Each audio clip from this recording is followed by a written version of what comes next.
Romano Katoliko. Ang Romano Katoliko ay tumutukoy sa pinakamalaking sangay ng Kristyanismo, Simbahang Katoliko Romano na pinamumunuan ng Santo Papa sa Obispo ng Roma.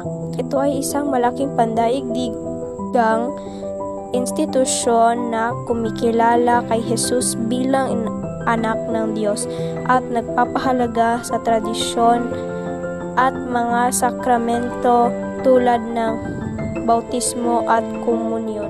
Ang Islam isang monostikong relihiyon na nakasinto sa paniniwala kay Allah at sa mga pagturo ni Protektang Muhammad na may Quran bilang kanilang banal na aklat.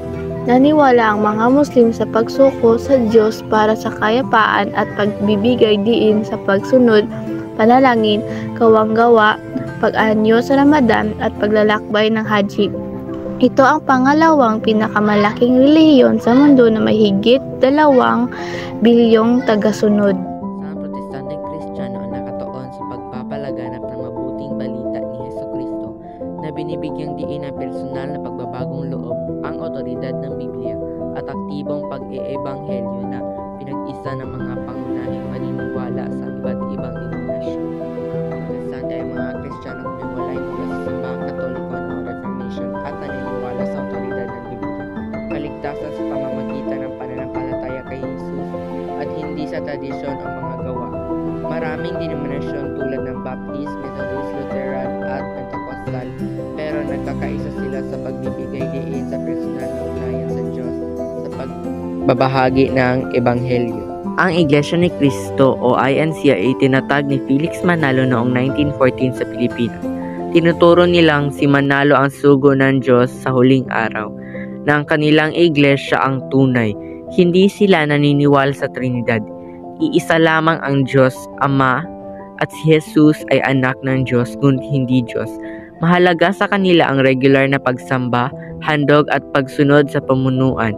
Kilala sila sa malaking sambahan, humanitaran na proyekto at pandaigdig pagpapalaganap ng pananampalataya. Ang simbahang Aglipay o Iglesia Filipina Independente ay isang pangunahing simbahang nasyonalista sa Pilipinas na itinatag noong 1940. Humiwalay ito sa simbahang Katoliko Romano dahil sa layuning Pilipinisasyon ng klero at simbahan.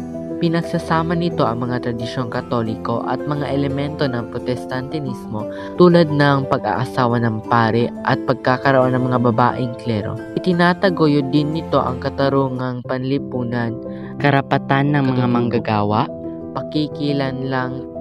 Bukod sa Katoliko, may iba't ibang Kristiyanong grupo sa Pilipinas tulad ng Iglesia ni Cristo, Aglipay, mga Protestanteng grupo, United Methodist, Baptist, Pentecostal, Jehovah's Witnesses, Seventh-day Adventists, at Church of Jesus Christ of Latter-day Saints. Ang mga katutubong relihiyon sa Pilipinas ay animismo na nakasentro sa mga espiritu. Tinatawag itong anitimismo o dayawismo na nagsasanib sa Kristyanismo at Islam. Gamit ang ritual tulad ng pag-aanito, nakikipag-usap ang mga babaylan o albularyo sa mga espiritu. Bago ang Espanyol, may pagsamba na sa mga Diyos at ninuno na naimpluwensyahan ng Austronesian, Hinduismo, Budismo at Islam. Ang Hinduismo at Budismo ay may malalim na kasaysayan na dumating sa pamamagitan ng kalakalan bago pa man dumating ang mga Kastila na nag-iwan ng mga impluwensya sa kultura, wika tulad ng Sanskrit, mitolohiya at paniniwala tulad ng karma at reincarnation. Bago pa man lumaganap ang Islam at Kristyanismo, bagamat ngayon ay mayroon lamang maliit na porsyento ng mga naniniwala. Independente ang Baptist churches sa Pilipinas, nakatuon sa Biblia, Evangelismo, Edukasyon, nagsasarili mula sa CBPC, AFBCP. Mahalaga ang pagtatanim ng simbahan, misyon, medikal, at teolohiya.